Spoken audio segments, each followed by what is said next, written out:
Agora são 6h07 da tarde, todo mundo comemorando aqui na Praça de São Pedro.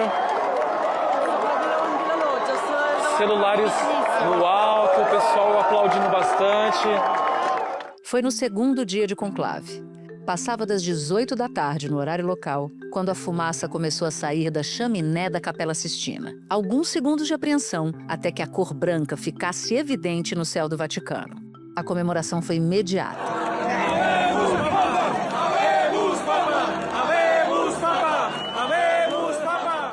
Imediatamente, as atenções do planeta se voltaram para a frente da Basílica de São Pedro. O repórter do G1, Wesley Bischoff, estava no meio da multidão neste exato momento. Agora aqui, as tropas da Guarda Suíça já estão posicionadas, pessoal com bandeiras de vários países, todo mundo na expectativa para saber quem é o novo Papa, quem é o novo líder da Igreja Católica. Olhos vidrados na sacada central com as suas imponentes cortinas vermelhas.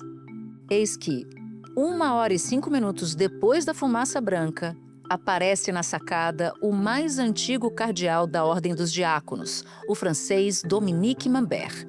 Era dele a tarefa de anunciar a esperada frase. Annuncio vobis gaudium magnum, habemus papam.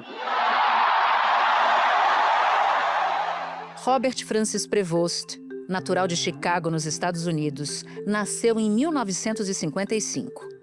Aos 69 anos, ele é o segundo Papa das Américas. O outro foi seu antecessor Francisco, nascido na Argentina e lembrado no primeiro discurso do recém-eleito Sumo Pontífice. Conserviamo nei nostri orecchi. Guardamos ainda nos nossos ouvidos aquela voz fraca, mas sempre corajosa do Papa Francisco, que abençoava Roma.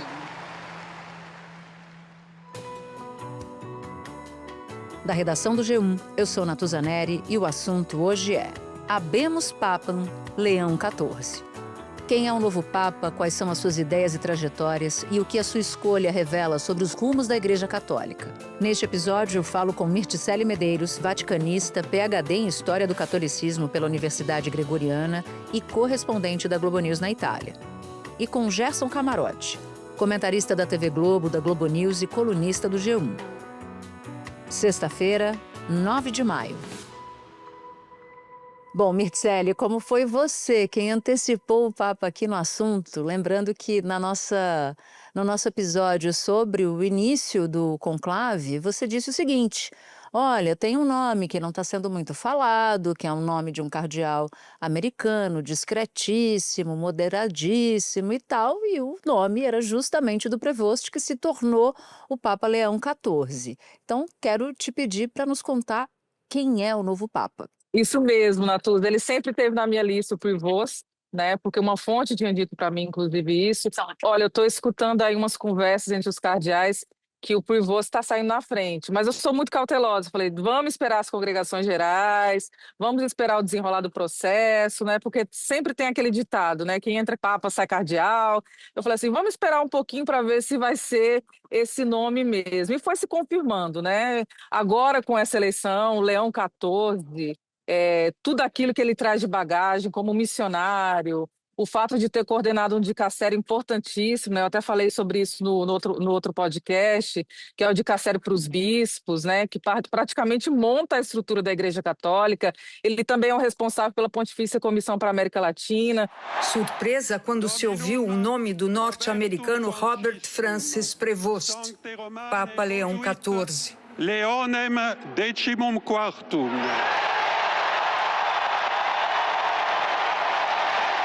Mais um não italiano, o quarto desde o polonês João Paulo II, dos Estados Unidos pela primeira vez na história. Ainda que ele seja conhecido como o menos americano entre os americanos, depois de ter vivido mais de 10 anos no Peru. Leão XIV nasceu Robert Francis Prevost em setembro de 1955, num subúrbio ao sul de Chicago. Tinha um apelido bem típico nos Estados Unidos, Bob, e uma família que é a cara do sonho americano. Mãe bibliotecária de ascendência espanhola, pai professor de raízes francesas e italianas. Foi daí que ele herdou a fé católica. Quando ele apareceu na sacada central, inclusive, ele fez um belíssimo discurso de conciliação. Ele disse uma coisa belíssima também, até em referência ao próprio Papa Francisco, porque se a gente se recorda bem, o Papa Francisco, a última aparição dele foi justamente após a missa de Páscoa. E o que o Prevost disse? Que a paz do ressuscitado esteja convosco, em referência justamente à Páscoa. Ele disse que o Papa Francisco, naquele dia, foi aquela voz fraca e forte ao mesmo tempo que deixou uma mensagem de conciliação para o mundo. La pace sia con tutti voi. A paz esteja com todos vocês. Fratelli, sorelle carissimi. Irmãos e irmãs caríssimos. Questo è il primo saluto del Cristo risorto. Essa é a primeira saudação do Cristo ressuscitado, o bom pastor que deu a vida pelo rebanho de Deus. Eu não tenho dúvida de que ele vai seguir a linha do Papa Francisco. Se o Papa Francisco o colocou num organismo tão importante, é porque o sumo pontífice Papa Francisco via muito potencial nele, via ele como papável, inclusive, porque eu já expliquei também que quando o Papa faz certas promoções, ele está de olho também nos seus sucessores, né? A gente sabe que é proibido na história do catolicismo que o Papa indique um sucessor, mas ele pode aí mostrar o caminho das pedras. Enquanto comandou a diocese de Chiclayo, Prevost acumulou outros cargos altos na igreja. Cada vez mais próximo do Papa Francisco, Prevost recebeu em janeiro de 2023 a nomeação para prefeito do Dicastério dos Bispos e presidente da Comissão Pontifícia para a América Latina. Esse é um cargo que o colocou em contato com a mais alta hierarquia da igreja na região do mundo com o maior número de católicos. Acho que vale a pena explicar por que Leão XIV. Leão XIV, em referência, a gente vai saber com mais certeza por que ele escolheu esse nome, mas se ele tá se referindo ao Papa Leão XIII, foi um papa importantíssimo na história do catolicismo. Primeiro, que foi o primeiro papa não rei da história. O Estado Pontifício cai em 1870 com o Papa Pio IX, e o Papa Leão XIII, portanto, é aquele papa, o primeiro papa sem Estado. Nem o Vaticano, nem o novo Papa explicaram ainda a escolha do nome. Mas os antecessores que adotaram o nome Leão ficaram marcados pelas reformas. O último Leão XIII foi Papa na virada do século XIX para o XX. As mudanças nas relações de trabalho na era industrial levaram o Papa a escrever a encíclica Rerum Novarum, em defesa da dignidade dos trabalhadores. A questão romana, como nós chamamos na história, ela só vai se resolver em 1929, quando surge o Estado do Vaticano. Então, o Papa que teve que lidar com as convulsões do mundo moderno, com o surgimento do capitalismo, do comunismo, e conseguiu criar uma doutrina de conciliação. Então, se ele faz referência a esse Papa Leão XIII, é porque ele quer seguir, de alguma maneira, não só aquilo que promoveu esse Papa Leão XIII, mas também aquilo que promoveu o Papa Francisco. Bom, no primeiro discurso, o Papa Leão XIV falou de busca pela paz mais de uma vez, falou da Igreja unida, disse assim, abre aspas, necessitamos sermos juntos uma igreja missionária que constrói pontes e diálogos.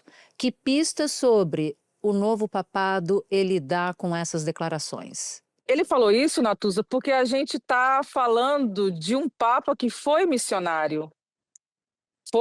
Olha, eu nunca tinha ouvido falar de um Papa que falasse em outra língua que não fosse italiano no seu primeiro discurso. Ele falou em espanhol em referência à sua experiência no Peru.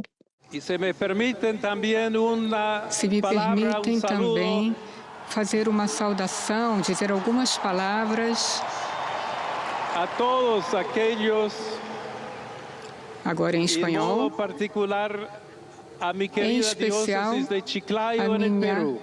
Querida diocese de Chiclayo, no Peru, onde um povo fiel acompanhou seu bispo, compartilhando sua fé e deu tanto para continuar sendo uma igreja fiel a Jesus Cristo. Então, assim como o Papa Francisco se mostrou como bispo de Roma durante a sua primeira aparição, que os cardeais tinham ido pegá-lo no fim do mundo para fazê-lo bispo de Roma, ele faz referência à diocese que o formou como bispo, né? Então, assim, ele se dirige também como americano à comunidade latino-americana. Ele tem cidadania peruana. Então, assim, ele colocou à frente, até da sua própria nacionalidade, o fato de ter sido missionário. Foi ordenado padre em 1982. 2 anos depois, Prevost foi enviado pela primeira vez ao Peru, a uma missão em Piura. Voltou ao país sul-americano em 1988, a uma missão em Trujillo, onde ficou por 10 anos, inclusive durante o governo autoritário de Alberto Fujimori, a quem já cobrou desculpas pelas injustiças cometidas no período. Em novembro de 2014, o Papa Francisco nomeou Prevost para o cargo de administrador da Diocese Peruana em Chiclayo e foi ordenado bispo, cargo que ocupou por 9 anos. Nesse período, passou pela maior crise de seu sacerdócio. 3 mulheres foram a público em 2023 acusar Prevost de acobertar 2 padres envolvidos em abuso contra elas. A Diocese peruana nega a acusação e destacou que foi o próprio Prevost que levou as denúncias para o Vaticano investigar e manter os padres afastados até a conclusão do caso, que ainda não terminou. Lembrando que o Papa Francisco ele mudou completamente os critérios na hora de escolher os seus cardeais. Antigamente se escolhiam cardeais pelos dotes teológicos, pelos dotes intelectuais. Papa Francisco não. Ele focava em uma pessoa e dizia assim, foi missionário, foi pastoral, foi uma pessoa que sabia lidar com o povo, vai ser cardeal. E o Prevost, ele simboliza digamos assim, essa forma de governar do Papa Francisco e de transformar e de formar a Igreja Católica. Francisco priorizou temas como combate às guerras, combate à pobreza, acolhimento das pessoas LGBT, imigração. Eu te pergunto, o que o novo Papa pensa sobre esses temas? Foi um Papa que defendeu muito o sínodo da sinodalidade, né? Que foi um evento gigantesco do pontificado do Papa Francisco, cujo resultado a gente ainda vai ver, que o Papa Francisco, antes de morrer, aprovou a continuação desse sínodo, que ele fosse levado para toda a Igreja Universal, que ela pudesse discutir os temas que foram tratados pelo sínodo. E que temas foram tratados pelo sínodo? Justamente esses que você elencou. Então, ele como um defensor do sínodo, muito embora seja muito discreto, inclusive ele é conhecido aqui da Cúria Romana como uma pessoa que não gostava muito de aparecer, que atuava mais ali nos bastidores, né? Era o grande conselheiro do Papa para a nomeação de bispos, né? Um grande articulador. Lembrando da experiência pregressa dele, ele foi prior geral dos agostinianos, da congregação da qual ele faz parte. Eu já tinha falado a respeito disso também em outra ocasião, não lembro qual, mas eu trago aqui para você, Natuza, que geralmente papas reformadores, na história do catolicismo, eles têm 2 grandes características. Provém de ordens religiosas, Papa Francisco, Prevost, e no caso de Prevost em particular, uma coisa que está em consonância também com a história da Igreja é o fato de ele ser um canonista, uma pessoa das leis. Então, Papa Francisco fez reformas legislativas muito expressivas e ele, tendo expertise no assunto, com certeza ele vai conduzir essa reforma ou dar continuidade a ela da melhor forma. Uma pessoa muito acolhedora, que sabia ouvir, né, um grande ouvinte. Isso falaram muito aqui dele, quem trabalhou com ele aqui na Cúria Romana, inclusive tem um amigo que trabalhou com ele aqui diretamente. Mas sobre esses temas mais espinhosos para o catolicismo, ele não chegou a fazer afirmações que eu me lembre. Mas a gente vai saber daqui para frente qual a linha de governo ele vai adotar. Por isso que é importante a gente também estar atento aos próximos eventos que vão acontecer, né? Lembrando que eles celebram uma missa amanhã com os cardeais, geralmente nessa missa, amanhã na próxima sexta-feira, ele celebra uma missa na qual ele traça mais ou menos o seu programa de governo, porque ele diz para o seu colégio cardinalício o que ele pretende fazer na igreja, como o Papa Francisco fez quando se reuniu com os cardeais também.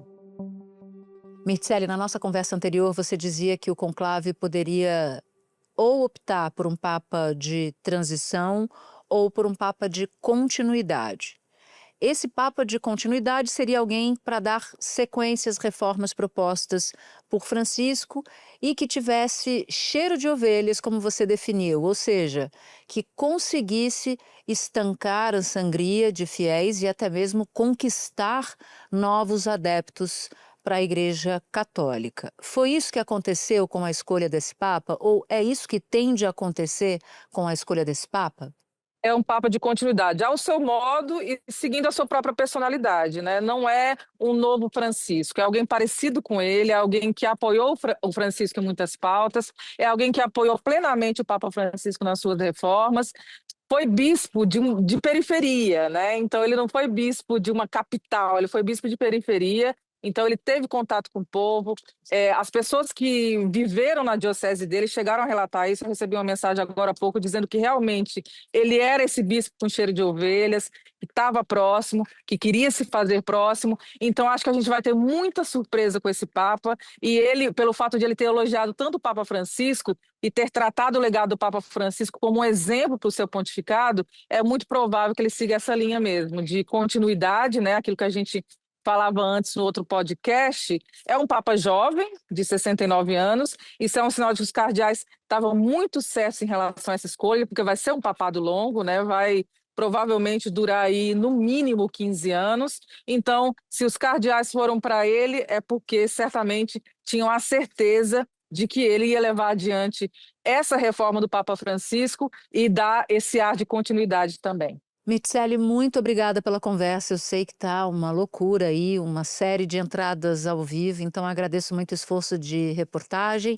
e também queria te dar os parabéns por você ter levantado aqui o nome do Prevost como alguém que a gente tivesse que observar. No final das contas, deu ele. Bom trabalho para você. De nada, de nada. Obrigada a você aí. E força aí no trabalho também. Espera um pouquinho que eu já volto para falar com Gerson Camarote. Camarote, você antecipou o movimento que acabou resultando no nome do Prevost. Como é que foi essa escolha no conclave? Esse movimento ele foi captado inicialmente já nas exéquias do Papa Francisco. E por que isso? Nas exéquias passou por aqui, pelo Vaticano, o influente cardeal Oscar Maradiaga. Maradiaga já foi presidente do CELAM, ou seja, é que reúne os bispos da América Latina, já foi presidente da Caritas, hoje ele é emérito, é um cardeal de Honduras, não participou do conclave, mas ele foi o kingmaker, ou seja, o fazedor de papas do Papa Francisco. Então, o cardeal Maradiaga, ele começou essa articulação do nome de Prevost. Outra coisa importante, além da articulação do cardeal Maradiaga, foi também a própria preparação que o Papa Francisco foi fazendo do Prevost, do cardeal antes superior da Ordem dos Augustinianos. Quando acabou o mandato de Prevost, ele mandou o padre para ser bispo no interior do Peru, ou seja, para o interior do coração da América Latina. E com isso foi testando. É tanto que, bem recentemente, em 2023, ele chama para abrir a vaga do dicastério para os bispos, que é o segundo cargo mais importante da Santa Sé, e cria o americano Robert Francis Prevost como cardeal do seu pontificado. Então, ele passou por vários testes. Claramente, o Francisco estava preparando alguns nomes, e entre esses nomes, Prevost se destacou. Durante a internação do Papa Francisco, o então cardeal Prevost comandou a oração de um rosário no Vaticano pela saúde do pontífice. Prevost é visto como um reformista e profundo conhecedor da teologia. Era considerado jovem para o papado. No ano passado, o ainda cardeal Prevost deu uma pista de que seguirá, agora Papa, o caminho de Francisco. Ele disse: um bispo não deve ser um pequeno príncipe em seu reino, mas sim é chamado autenticamente para ser modesto, próximo ao povo a que serve, para caminhar com ele, para sofrer com ele e para procurar formas para viver a mensagem do Evangelho no meio do povo. Ele teve muitos votos, Natuza, da América Latina já no primeiro escrutínio, porque ele era o presidente do Pontifício Conselho para a América Latina. Então, era o cardeal no Vaticano que cuidava da América Latina. E é da América Latina e não dos Estados Unidos que surge sua candidatura. Há alguns dias, exatamente na segunda-feira, eu estava conversando com um cardeal. E aí eu perguntei, e o Prevost? Não, no grande nome, tem um cargo de muita visibilidade. Eu falei, mas ser americano não seria um problema? Não seria uma grande rejeição o nome dele? Aí o cardeal me deu a seguinte senha. Ele é americano, mas ele é principalmente latino-americano. E foi com essa credencial que ele começa a ganhar força no chamado pré-conclave, ou seja, nas congregações gerais, Natuza. Esse foi o seu segundo conclave. Você conhece como ninguém os cardeais, a política em torno da escolha de um novo Papa. Então eu quero te pedir, Camarote, para nos explicar o que a escolha do Prevost nos diz sobre o que os cardeais querem para o futuro da Igreja Católica. Carismático como Francisco vai ser muito difícil a gente encontrar um Papa, mas essa não é a única qualidade de um Papa, né? O que se pedia nas congregações gerais era um Papa pastor, um Papa que tivesse essa vivência de diocese. E isso enfraqueceu muito o nome que era o mais conhecido de todos, que foi o secretário de Estado durante os 12 anos de pontificado de Francisco, o cardeal Pietro Parolin, porque nas congregações gerais surgia muito, e a gente falava assim, mais conhecido, é o nome que todo mundo conhece, mas tem uma rejeição. E na escolha de um Papa, como em qualquer lugar, quando a gente vota em alguém, vota num candidato a presidente, você vai falar, muitas vezes, você primeiro escolhe aquele que você quer mais. Não sendo possível, e isso nos escrutínios, isso vai acontecendo, você vota naquele que você rejeita menos. E isso também acontece numa escolha, num conclave, na escolha de um Papa. Porque você tem o primeiro escrutínio, que seria um primeiro turno, tem o segundo escrutínio, tem o terceiro escrutínio. Muito provavelmente o Prevost, pelo horário, foi eleito no quarto escrutínio, porque foi anunciado num horário que normalmente seria, se fosse o quinto escrutínio, seria um pouco mais tarde a votação. Mas ainda é preciso aguardar o comunicado oficial da Santa Sé. Então, o fato dele ser menos rejeitado, mesmo sendo americano, que seria um empecilho, mas ele conseguiu transformar essa adversidade num ponto forte quando ele se coloca como um bispo, e ele se colocou de forma clara durante a sua fala e a bênção que ele deu para a multidão de romanos e peregrinos na Praça de São Pedro, logo depois de ser anunciado o seu nome, de Leão XIV, ele faz uma fala específica para a sua diocese no interior do Peru.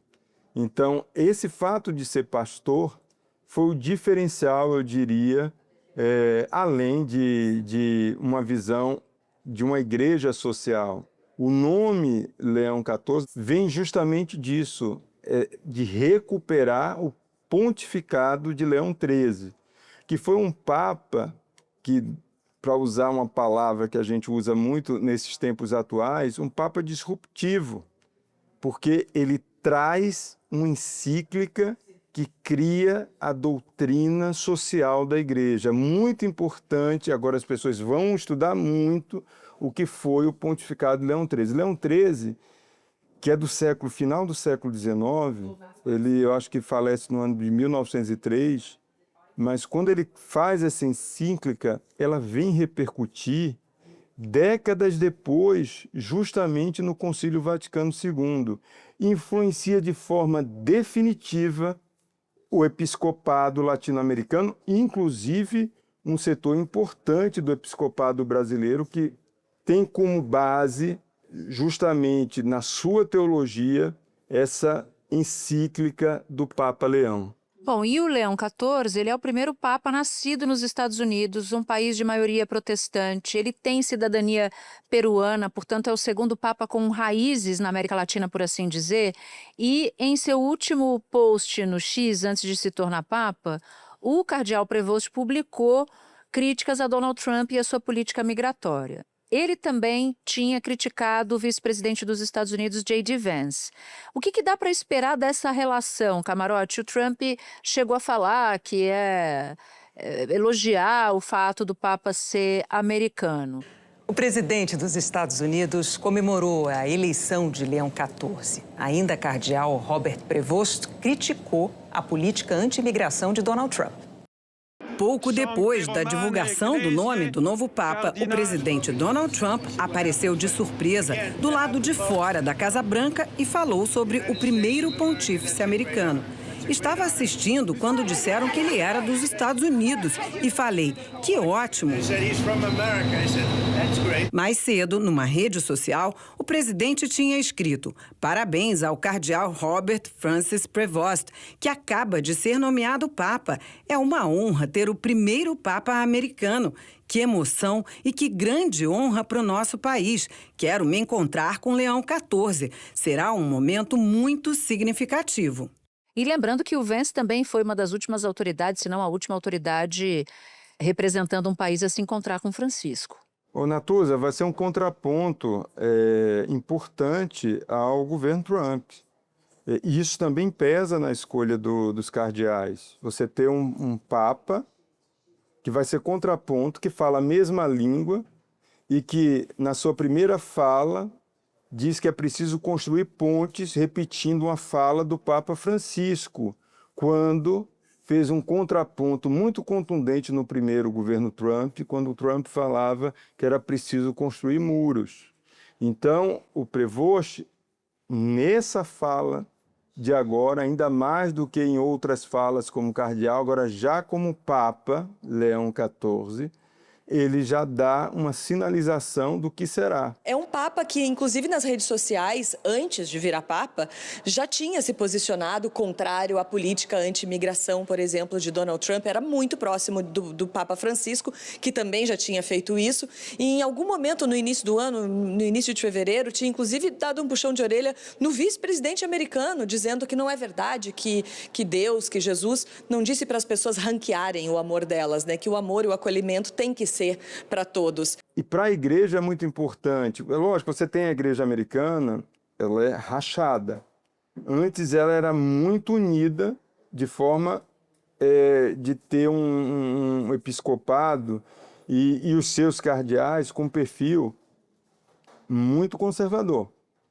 Diga-se passagem, o cardeal Dolan de Nova York, ou o cardeal Burke, que agora não ocupa nenhuma função na Cúria Romana, mas foi eleitor desse conclave.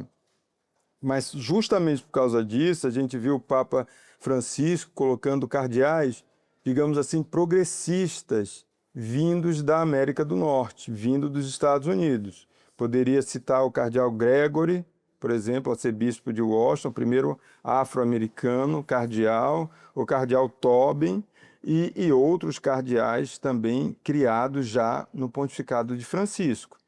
O que a gente vê já era um movimento do Francisco de fazer esse contraponto, um contraponto em relação à questão das guerras, de tentar pacificar, de tentar influenciar de alguma forma situações graves como na Ucrânia, faixa de Gaza. Então a gente vai ver muito presente isso. Na questão também dos imigrantes, então o contraponto direto também, vai ser uma fala muito poderosa, porque é um americano falando para os Estados Unidos também, mesmo não sendo, sendo um país de maioria evangélica, mas tem um número significativo de católicos nos Estados Unidos.